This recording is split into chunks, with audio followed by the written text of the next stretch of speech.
Confirm na, Brad? Ayan guys, look at that.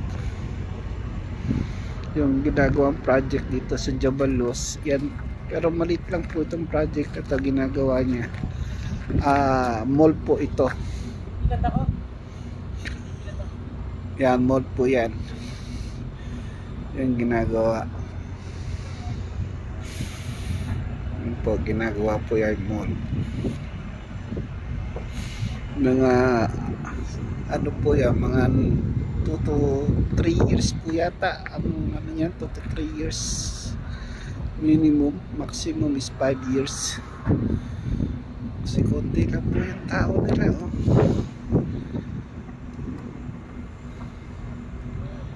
tingnan nyo po.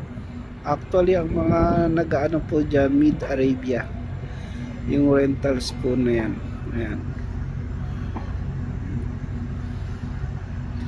So next video po share natin po sa inyo yung bagong new extension camp dyan po sa likuran nya. Medyo maganda rin po yun po. So you can see that until there, see the tower. This is STC tower. Only STC tower are working here in this place.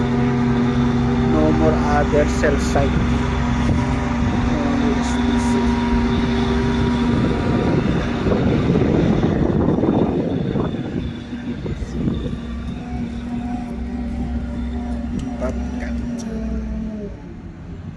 Malikabok lang po dito kasi nga po